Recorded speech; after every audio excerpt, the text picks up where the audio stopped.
November 3rd, 1944, a stone farmhouse 2 kilometers southwest of Schmidt, Germany.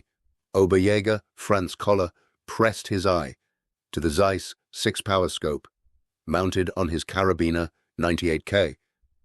Through the magnified optic, he could see American infantrymen moving through the tree line 400 meters distant. They were advancing in pairs, using proper fire and movement tactics. Professional soldiers, not the replacements he'd been shooting at for weeks. Koller had been a sniper for 11 months.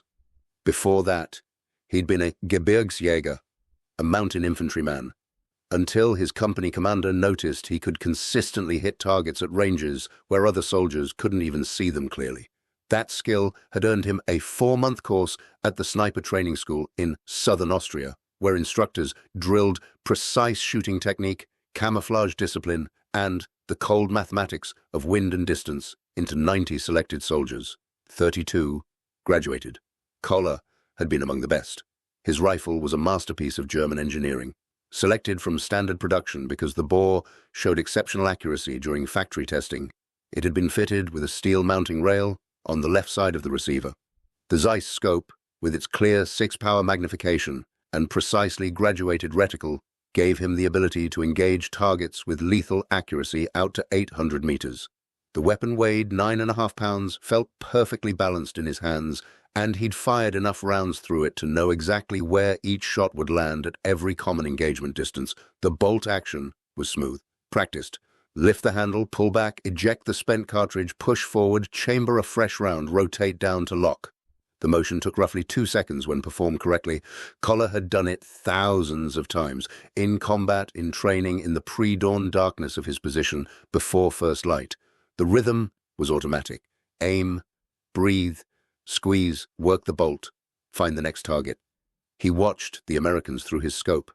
They were moving carefully, using cover, maintaining intervals. One soldier knelt behind a shattered tree stump, another crouched near a depression in the ground.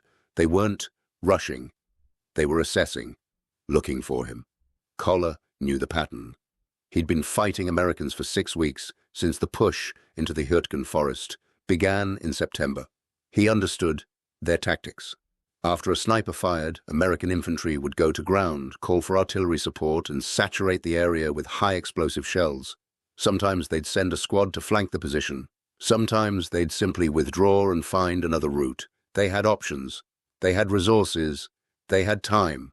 If you're enjoying this deep dive into the story, hit the subscribe button and let us know in the comments from where in the world you are watching from today. But before the artillery came, before the flanking, movement developed. There was always a window. 20 seconds, maybe 30, when American soldiers were trying to locate his position, when they were scanning the tree line or the rubble or the farmhouse windows, looking for the muzzle flash or the glint of sun on a scope lens. That window was when Koller fired his second shot. He'd killed 11 American soldiers using this tactic. Fire once, wait, watch them search. Fire again while they're still trying to find you. Then displace immediately, move to your secondary position 200 meters back, be gone before the artillery arrived. It worked because American infantry carried bolt-action rifles. The M1903 Springfield. Koller had examined several captured from dead soldiers. 5-round internal magazine, manually operated bolt, essentially identical to his own Kar 98K in capability. A good rifle, accurate, reliable, but slow. An American rifleman could fire 15 rounds per minute if he was well trained. 20 if he was exceptional. That rate of fire meant something specific to Koller. It meant that after he fired, American soldiers needed time to work their bolts, time to reacquire their sight picture, time to identify his position and return fire. During that time, he could take his second shot and be moving to his next position before effective suppression fire began. The calculation was simple. Fire, 2 seconds to work his bolt, aim, fire again, 6 seconds to displace, gone. The Americans in his scope stopped moving. The soldier behind the tree stump raised his rifle, scanning, looking. Koller settled his crosshairs on the man's chest. Range 400 meters, wind, negligible, drop, compensated. He controlled his breathing, let half the air out, held. His finger tightened on the trigger. The rifle fired. The 7.92 millimeter round left the barrel at 2,800 feet per second. The recoil pushed back against his shoulder, mild but definite. Through the scope, Koller saw the American soldier jerk backward and fall. He worked the bolt immediately. Up, back, forward, down. 2 seconds, the empty cartridge ejected. A fresh round chambered. He swung the scope left, searching for the second target. The other American soldiers had dropped flat. Good discipline. But one man was moving, crawling toward cover. Koller led him slightly, compensating for movement. Fired. The second round struck high. A miss. Koller cursed. He worked the bolt again, searching for another target, but the Americans had vanished, disappeared into the ground. He could see none of them through his scope. He waited 5 seconds. 10. Nothing moved. Then he saw it. 8 American soldiers stood up simultaneously from 8 different positions. And they all started firing. Not the careful, measured fire of bolt-action rifles being cycled deliberately. This was continuous shooting.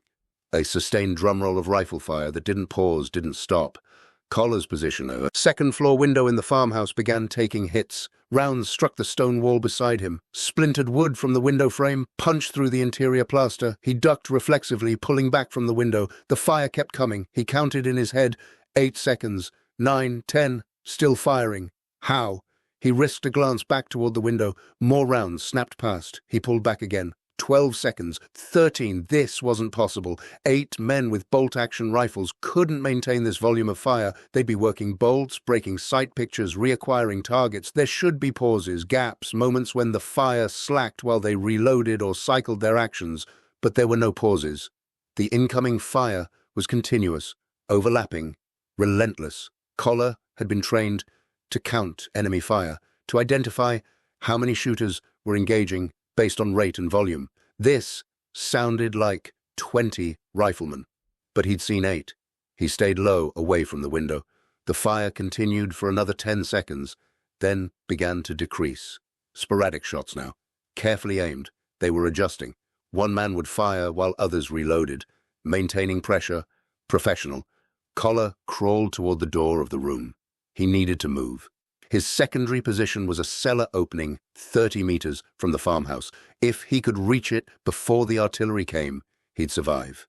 If not, he reached the stairs, started down. Behind him, the window took more hits. These Americans weren't stopping. They weren't waiting for support. They were maintaining fire with just 8 rifles, keeping him pinned, preventing him from shooting back. Something was different. Something had changed. Koller reached the ground floor, moved to the back door. Outside, he could hear movement. Voices calling in English. They were maneuvering. The sustained fire had given them time to move, to flank, to close the distance. He ran.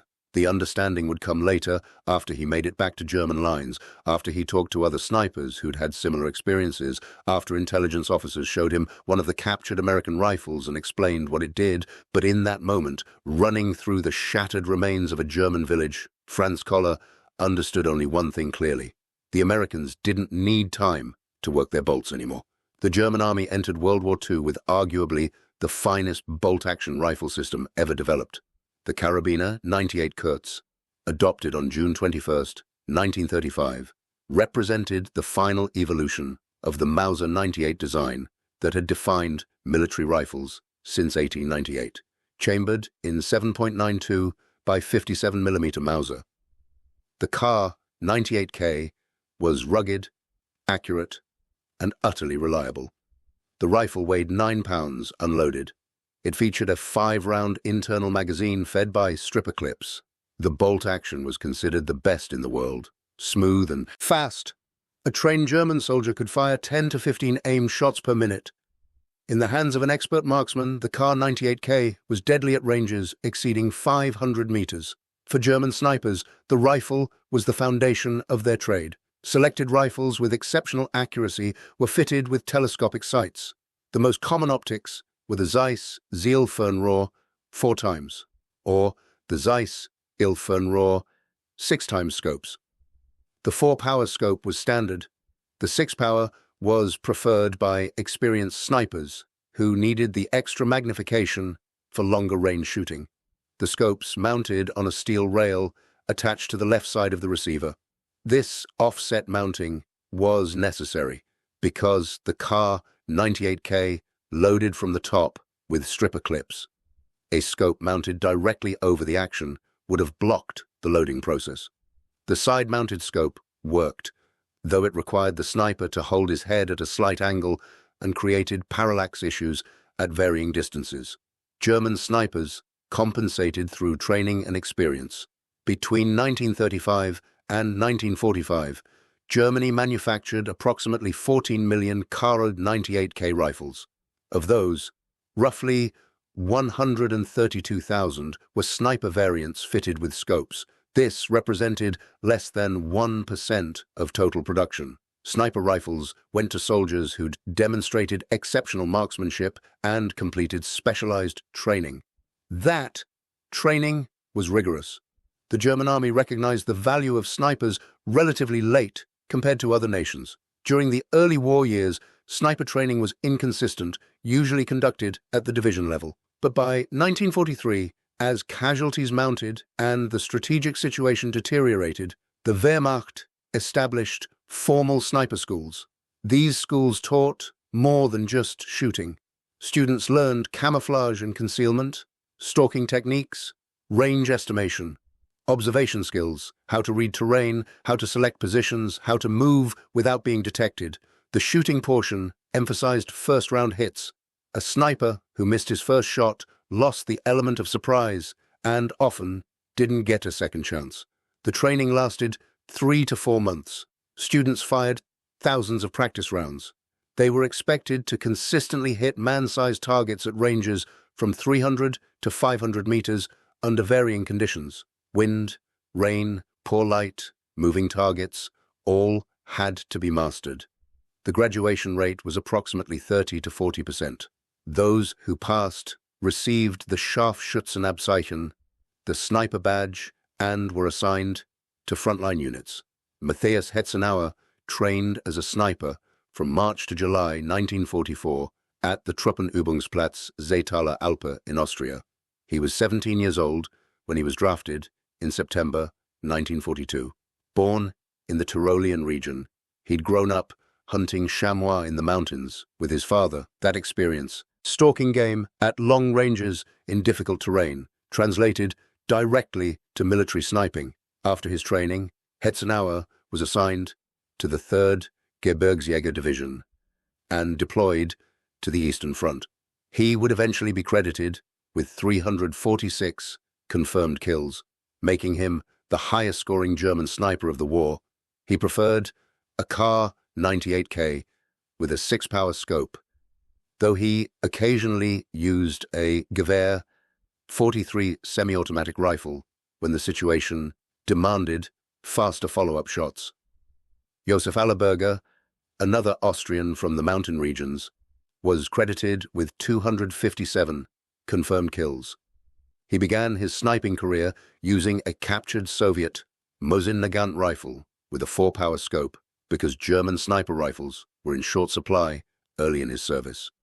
Later, he received a proper Kar 98K sniper rifle and refined his technique through 2 years of continuous combat on the Eastern Front. Both Hetzenauer and Allerberger described similar tactical approaches: patient observation, careful position selection, first-round accuracy, immediate displacement after firing. The goal was to kill enemy officers, machine gunners, and other high-value targets while remaining undetected. A successful sniper fired 1 shot, sometimes 2, then moved before return fire could be directed at his position. This worked because enemy infantry armed with bolt-action rifles needed time to respond. After a sniper's shot, enemy soldiers would take cover, scan for the shooter's position, work their bolts, aim, and fire.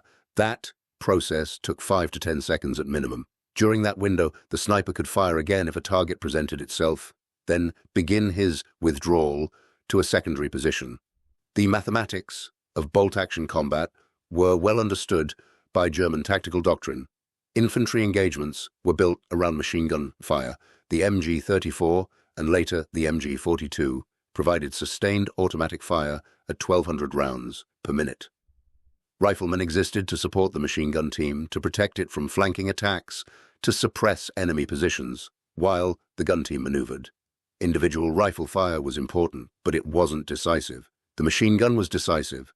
A squad of 10 men with bolt-action rifles could deliver roughly 100 to 150 rounds per minute of aimed fire collectively.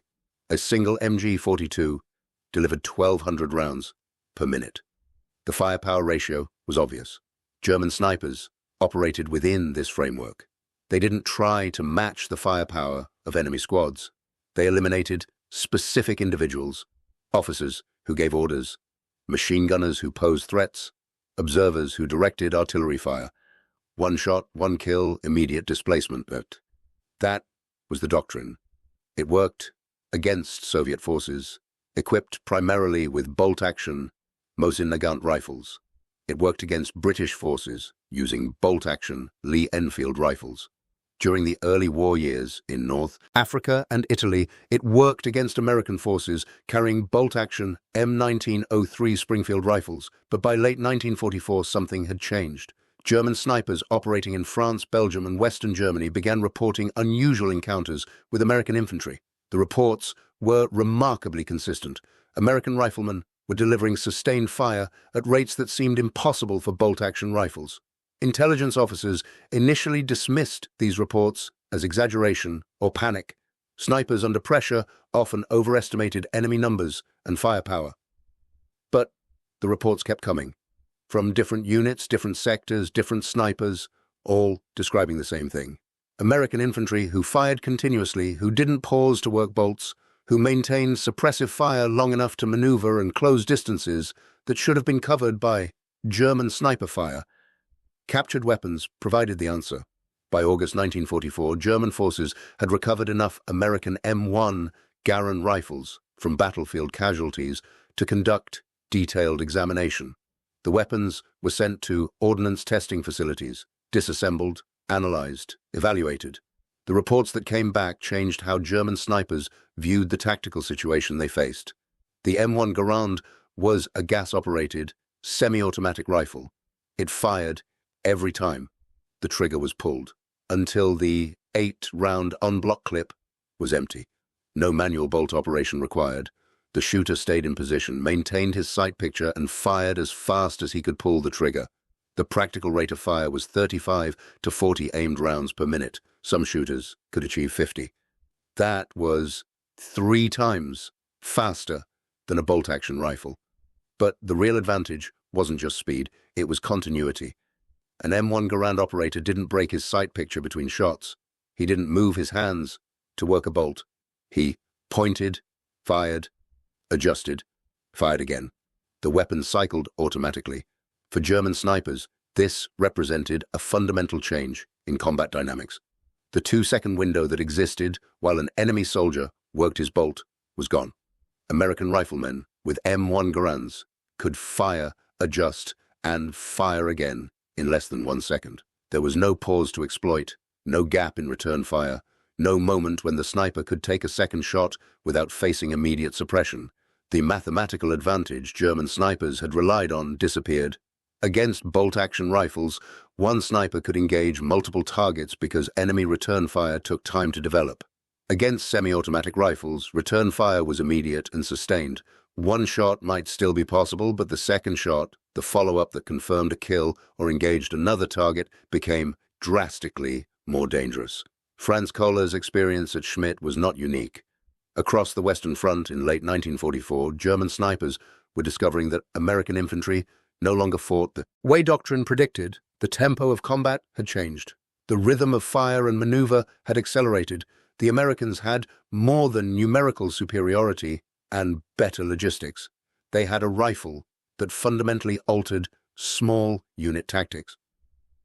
Intelligence summaries from Normandy through the fall of 1944 repeatedly mentioned this firepower disparity.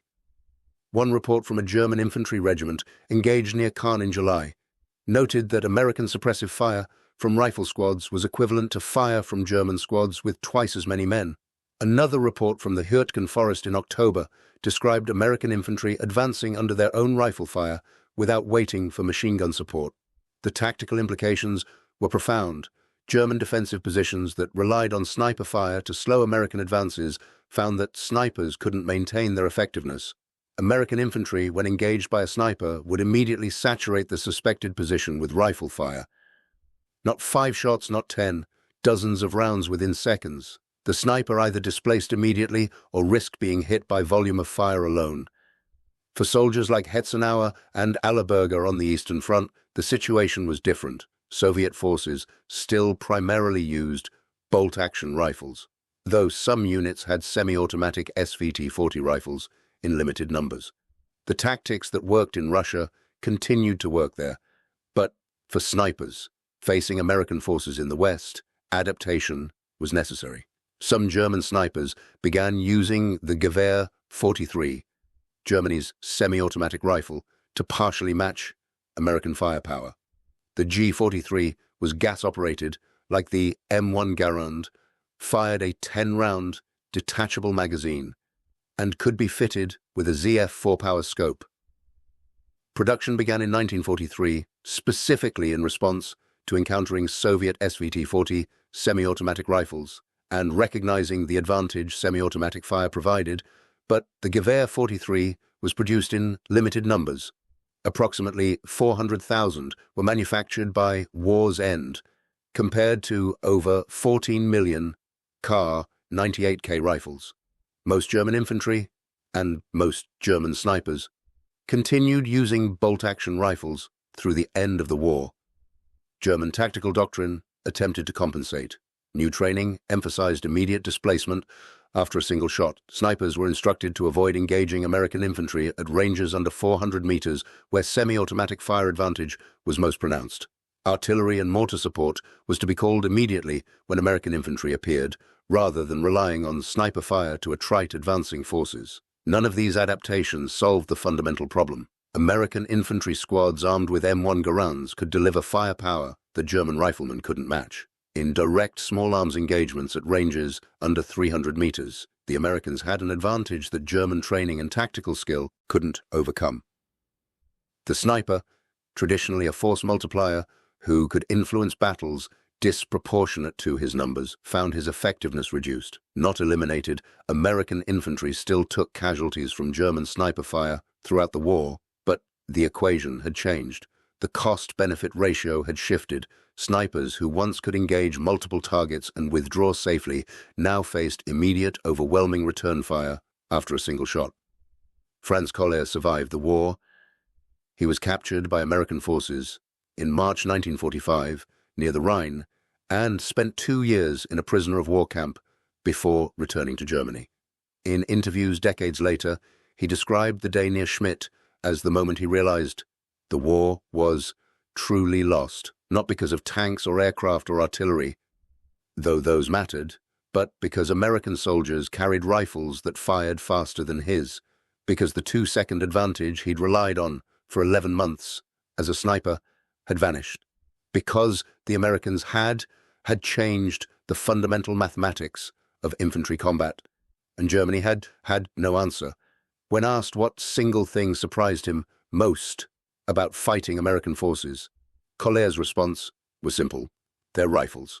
Every man had a rifle that fired like a machine gun. We couldn't keep up. The United States rifle caliber .30 M1 was formally adopted by the United States Army on January 9, 1936. It represented the culmination of nearly 17 years of development work that began in 1919, when the Army concluded that existing bolt-action rifles could be substantially improved through semi-automatic operation. John Cantius Garand, the rifles designer, was born January 1, 1888, in Saint-Rémy, Quebec. He immigrated to the United States at age 11 with his family, settling in Connecticut. By his early 20s, Garand had developed a reputation as a skilled machinist and mechanical designer. He worked in textile mills, tool manufacturing plants, and eventually began designing firearms. During World War I, Garand submitted a light machine gun design to the United States Navy. Though the design wasn't adopted, it attracted attention from military ordnance officials. In 1919, he was hired as a civilian designer at Springfield Armory in Massachusetts, where he would spend the next 34 years developing weapons for the United States military. The rifle that bore his name used a gas-operated system. When fired, Expanding gases from the burning propellant traveled down the barrel behind the bullet. Near the muzzle, a small port bled off a portion of those gases into a cylinder beneath the barrel. The gases pushed a long piston rearward. The piston was connected to an operating rod that ran the length of the rifle beneath the barrel and into the receiver. As the operating rod moved backward, it rotated a bolt that locked the action close during firing. The rotation unlocked the bolt, continued rearward movement, extracted the spent cartridge case, and ejected it from the rifle. A return spring compressed during the rearward stroke, then pushed everything forward again. The operating rod chambered a fresh round from the magazine and rotated the bolt to lock it closed. The rifle was ready to fire again. The entire cycle took approximately 0.04 seconds. The shooter's only action was pulling the trigger.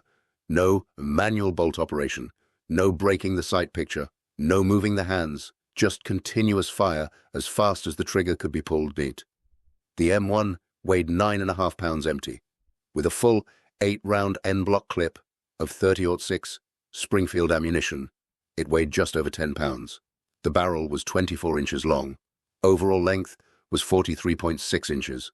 The rifle used a gas operating system with a rotating bolt. Maximum effective range was listed at 500 yards, though the rifle remained accurate at substantially greater distances. The 30-06 Springfield cartridge fired a 150-grain bullet at 2,800 feet per second. The ballistics were nearly identical to the German 7.92 by 57 mm Mauser round. Both cartridges delivered similar energy at similar ranges. The difference wasn't the ammunition, it was how fast the rifle could fire it. A trained soldier with an M1 Garand could fire 40 to 50 aimed rounds per minute. Some exceptional shooters achieved rates over 50 rounds per minute. The practical combat rate, accounting for stress and movement and target acquisition, was typically 35 to 40 rounds per minute. That was still 2.5 to 3 times faster than a soldier with a bolt-action rifle could manage. But raw speed wasn't the only advantage. The continuity of fire mattered more in combat. A soldier with a bolt-action rifle fired, worked the bolt for 2 seconds, then fired again. During those 2 seconds, he wasn't shooting. He was vulnerable. His suppression of enemy positions paused. If multiple soldiers were firing bolt actions, their fire was staggered, irregular, punctuated by gaps when men were cycling their actions or reloading. A soldier with an M1 Garand fired, and immediately fired again. No gap, no pause. The suppressive effect was continuous. Multiple soldiers firing M1 Garands created overlapping fields of fire with no breaks.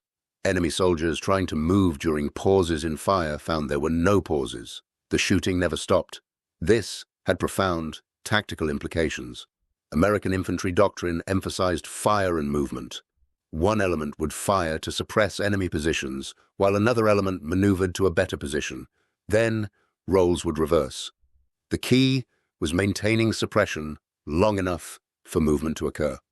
With bolt-action rifles, maintaining suppression required multiple riflemen firing in careful coordination.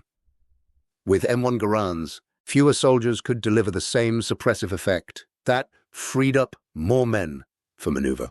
American rifle squads could advance faster, flank more effectively, and close with enemy positions more aggressively because the base of fire was more effective. German snipers, operating in France, Belgium, and Western Germany in late 1944, encountered this tactical evolution directly. Their doctrine and training had prepared them to engage enemy infantry armed with bolt-action rifles. The tempo of combat they'd trained for no longer applied. If you find this story engaging, please take a moment to subscribe and enable notifications. It helps us continue producing in-depth content like this. Oberjäger Wilhelm Brenner was a trained sniper assigned to the 275th Infantry Division. He operated in the Hürtgen Forest in October and November 1944 during some of the bloodiest fighting on German soil. The Hürtgen was ideal terrain for defensive operations. Dense forest, steep hills, narrow trails, limited visibility. Armor couldn't maneuver effectively. Air support couldn't see targets through the canopy. Infantry advances were channeled into predictable routes that German defenders covered with interlocking fields of fire. Brenner's assignment was to slow American advances by targeting officers, NCOs, and machine gunners. His typical engagement distance was 300 to 400 meters. At that range, his Kar 98K with a 6-power scope could deliver precise fire, one shot, one kill. Then immediate displacement to avoid return fire. The tactic worked against American units still equipped with M1903 Springfield rifles. Brenner would fire, kill his target, work his bolt, and begin moving to his secondary position. Return fire from American soldiers took 5 to 10 seconds to develop as men worked their bolts, located his position, and began shooting back. By then, Brenner was moving. In mid-October, Brenner's unit began encountering different American forces. The first indication was the sound. When he fired at an American squad, the return fire came immediately. Not 5 seconds later, not 10 seconds, immediately. And it didn't stop. Brenner described the experience in a post-war interview conducted in 1952. He said the Americans fired like they had machine guns, individual soldiers, single rifles, continuous shooting. He counted 8 soldiers returning fire. He estimated they fired over 100 rounds in 20 seconds before he could disengage and withdraw 100 rounds from 8 rifles in 20 seconds. That was approximately 12 rounds per rifle. Impossible for bolt-action weapons, but perfectly normal for M1 Garands. Brenner adapted his tactics. He reduced his engagement distance to maximize first-shot accuracy. He selected positions with better concealment and multiple withdrawal routes. He fired only when he had a high-value target and clear escape path. His kill rate dropped from roughly 3 per day to less than 1 per day. He spent more time evading than shooting. Other German snipers reported similar experiences. Unteroffizier Ernst Hoffmann, operating near Aachen in November 1944, described American rifle fire as resembling the sound of a MG-42 machine gun running at half speed. The continuous crack of rifle fire created an impression of automatic weapons. Hoffmann said he initially believed he was engaging an American unit with multiple light machine guns until he observed through his scope that the fire was coming from individual riflemen. The tactical implications extended beyond individual sniper operations. German infantry doctrine relied on snipers to disrupt American advances, forcing them to deploy, take cover, and call for support. This bought time for German forces to reinforce threatened sectors or withdraw to better positions. But American infantry, armed with M1 Garands, could suppress sniper positions immediately with rifle fire alone, allowing continued movement without waiting for machine gun or artillery support. American commanders understood the advantage their rifles provided. Training emphasized aggressive fire and movement tactics. When engaged by enemy fire, American doctrine called for immediate suppression using all available weapons. Riflemen with M1 Garands could deliver that suppression without waiting for crew-served weapons to come into action. The contrast with German tactics was stark. German squads were built around the MG-34 or MG-42 machine gun. The machine gun was the primary killing weapon. Riflemen protected the gun team and provided supporting fire. This worked brilliantly when German forces held defensive positions and could sight machine guns to cover likely avenues of approach.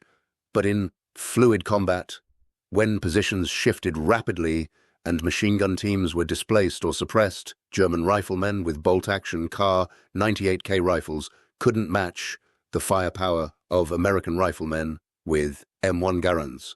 Nowhere was this more apparent than in the Hürtgen forest. The dense terrain negated many German advantages. Artillery observers couldn't see targets clearly. Machine gun fields of fire were restricted by trees and undergrowth. Tank support was impossible on most trails. The fighting devolved into squad-level and platoon-level engagements at ranges under 200 meters. At those ranges, with limited visibility and rapid target appearance, the M1 Garand's advantage was decisive. American soldiers could engage targets the moment they appeared without needing to work a bolt between shots. German soldiers needed those 2 seconds to cycle their actions. In close-quarters forest fighting, 2 seconds was the difference between firing first and being shot. Private First Class Robert Hayes of the 116th Infantry Regiment, 28th Infantry Division, fought in the Hürtgen Forest in November 1944. He described an engagement near the village of Schmidt, where his squad encountered a German strongpoint at approximately 75 meters distance. Hayes and 7 other soldiers with M1 Garands immediately opened fire on the position. He estimated they fired over 60 rounds in less than 15 seconds, completely suppressing the German position and allowing the squad to maneuver and assault the bunker. Hayes said the Germans never effectively returned fire. They were pinned by the volume of incoming rounds. When his squad assaulted the position, they found 3 German soldiers dead and 2 wounded. All 5 had been hit by rifle fire during the initial suppression. Hayes attributed the success to their rifles. He said if they'd been carrying Springfields, the Germans would have returned effective fire during the 2 seconds it took to work a bolt, and the assault would have stalled. This pattern repeated across the Western Front. American rifle squads could deliver suppressive fire that German squads couldn't match without machine gun support. When German machine gun teams were knocked out or suppressed, German infantry lost their primary source of sustained firepower. American infantry maintained theirs because every rifleman carried a semi-automatic weapon. German attempts to adapt were limited by industrial capacity. The Gewehr 43 semi-automatic rifle entered production in 1943 specifically to counter Soviet SVT-40 semi-automatic rifles encountered on the Eastern Front. The G-43 worked well. It was gas-operated, fired a 10-round detachable magazine, and could be fitted with a scope for sniper use. But production numbers were inadequate. Germany manufactured approximately 400,000 G-43 rifles by war's end. The United States produced 5.4 million M1 Garands. The disparity was crushing. For every German soldier equipped with a semi-automatic rifle, there were 13 American soldiers with M1 Garands. The firepower imbalance at the infantry level was insurmountable. Some German snipers who acquired G-43 rifles reported improved effectiveness against American forces. The ability to fire rapidly without working a bolt allowed them to engage multiple targets or deliver multiple hits on a single target. Before American return fire forced displacement, but G-43 sniper rifles were rare. Most German snipers continued using scoped Kar-98K rifles through the end of the war. Training modifications helped slightly. By late 1944, German sniper schools emphasized immediate displacement after the first shot. Snipers were instructed to fire, then move to a prepared secondary position at least 100 meters away before considering a second shot. This reduced casualties from American counterfire, but also reduced German sniper effectiveness. A sniper who displaced after every shot fired fewer shots per day and killed fewer enemy soldiers. The mathematics were unforgiving. A German sniper using traditional tactics, firing twice from the same position before displacing, faced overwhelming suppressive fire from American M1 Garands. The sniper either withdrew after one shot, reducing his effectiveness by half, or risked being hit by volume of return fire. American forces didn't develop specialized counter-sniper tactics in response to German snipers in the way they developed counter-tactics against machine gun nests or artillery positions. They didn't need to. Standard rifle fire from M1 Garands provided sufficient suppression to neutralize most sniper threats. When a German sniper fired, American infantry immediately returned fire with dozens of rounds. The sniper either withdrew or was hit. This represented a fundamental shift in infantry combat. For decades, snipers had been one of the most dangerous threats on the battlefield because they could engage at long range with precision while remaining difficult to locate and suppress. But semi-automatic rifles changed that calculus. When every enemy soldier could fire 40 rounds per minute with reasonable accuracy, a sniper's advantage eroded dramatically. One precise shot wasn't enough anymore. The enemy could saturate your position with return fire before you could take a second shot. The lesson applied beyond snipers. Any infantry tactic that relied on the 2-second gap created by bolt-action cycle time became obsolete when facing semi-automatic rifles. German infiltration tactics, where small groups moved during pauses in enemy fire, failed against continuous M1 Garand fire.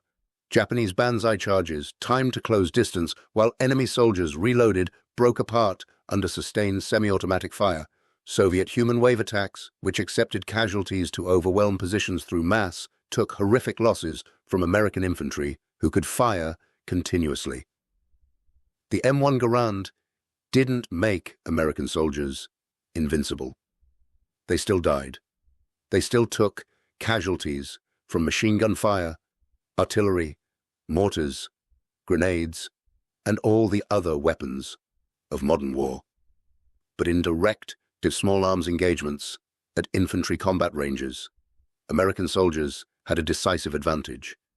That advantage saved lives. It won firefights. It contributed measurably to Allied victory. General George Smith Patton Jr. commanded the Third Army during its drive across France and into Germany in 1944 and 1945. He was a demanding commander, famous for expecting perfection from his soldiers and his equipment.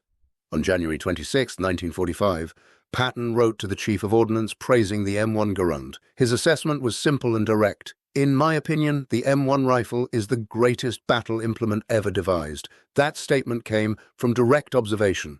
Patton had watched his infantry fight across North Africa, Sicily, France, and Germany. He knew what worked.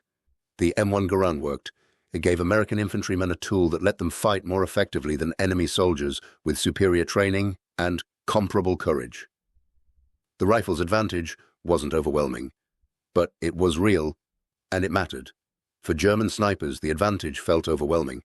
They'd been trained to exploit the 2-second window that existed while enemy soldiers worked bolt-action rifles. That window had closed. American infantry, with M1 Garands, returned fire immediately, continuously, overwhelmingly. The sniper's traditional advantage, the ability to fire and relocate during enemy reload cycles, no longer existed. Oberjäger Franz Koller, the sniper who engaged American forces near Schmidt in November 1944, survived the war. He was wounded in December during the German offensive in the Ardennes and spent the remainder of the war recovering in a military hospital. After Germany's surrender, he returned to his home in Austria and worked as a forestry manager until his retirement in 1973.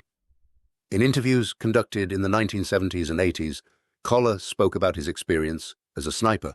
He was asked what surprised him most about fighting American forces. His answer was consistent. Their rifles. Every American soldier had a rifle that fired as fast as he could pull the trigger. We couldn't match that. When we fired once, they fired 8 times. When we needed 2 seconds to work our bolts, they kept shooting. It changed everything. That change extended far beyond individual combat engagements. The M1 Garand demonstrated that semi-automatic rifles were not only practical for military service, but decisively superior to bolt-action weapons. After World War II, every major military power pursued semi-automatic or fully automatic rifles as standard infantry weapons. The era of the bolt-action rifle as a primary military arm ended. The Soviet Union fielded the SKS semi-automatic carbine and later the AK-47 assault rifle. Britain developed the EM2 and later adopted the L1A1. France produced the MAS-49. Germany developed the G3. Every design reflected lessons learned from encountering American forces armed with M1 Garands during World War II. The Garand itself remained in American service until 1957, when it was replaced by the M14. The M14 was essentially an improved M1 Garand. Selective fire capable, with a 20-round detachable magazine chambered in 7.62 mm NATO. John Garand himself worked on the M14 development team. The rifle that replaced his design was built on principles he'd established in the 1930s. Approximately 5.4 million M1 Garands were manufactured between 1937 and 1957. They armed American forces in World War II, Korea, and limited service in early Vietnam. The rifle's combat record was extraordinary, reliable in desert heat, Jungle humidity, Arctic cold, and European mud, accurate enough for precise shooting, fast enough for suppressive fire, robust enough to withstand years of hard use. The rifle's impact extended beyond American military success. It changed how infantry fought. It changed what soldiers expected from their weapons. It changed how nations approached small arms development. The semi-automatic rifle became the standard because the M1 Garand proved the concept decisively under combat conditions across every environment imaginable. For German snipers, trained in traditional bolt-action tactics, the M1 Garand represented an insurmountable challenge. Their skills, their training, their experience will remain valuable. But the fundamental tactical advantage they'd relied upon, the 2-second window during enemy bolt operation, had vanished. American infantry armed with M1 Garands could return fire immediately, continuously, and with sufficient volume to suppress any position. The sniper's craft didn't become obsolete. Snipers continued to serve valuable roles in reconnaissance, target selection, and precision engagement of high-value targets. But the dominance snipers had enjoyed when facing bolt-action armed infantry ended. The M1 Garand leveled the playing field. One American rifleman with a semi-automatic weapon could suppress a sniper position long enough for friendly forces to maneuver, assault, or call for support. Wilhelm Brenner, the German sniper who operated in the Hürtgen forest, was captured by American forces in December 1944. He spent 3 years in a prisoner of war camp in France before repatriation to Germany in 1947. In post-war interviews, he described his time as a sniper with a mixture of pride in his skill and relief that he'd survived. When asked about the most dangerous enemy he'd faced, he didn't mention American snipers or machine gunners. He mentioned American riflemen. 8 men with semi-automatic rifles, he said, delivered more fire than a German squad with a machine gun. That's what made them dangerous. The lesson was clear. Technology changed warfare. The side with better tools had advantages that skill alone couldn't overcome. German snipers were well-trained, experienced, and effective, but they carried rifles that required 2 seconds to cycle between shots. American riflemen carried rifles that fired as fast as they could pull the trigger. In close combat at infantry engagement ranges, that difference was decisive. The M1 Garand didn't win World War II by itself. Victory came from combined arms operations, air superiority, industrial production, logistics, and the courage of millions of soldiers. But at the infantry level, in direct combat between soldiers armed with rifles, American forces had an advantage that saved American lives, an advantage that cost German lives, an advantage built into a 9.5-pound rifle designed by a Canadian immigrant and manufactured by American workers. Thank you for watching. For more detailed historical breakdowns, check out the other videos on your screen now and don't forget to subscribe.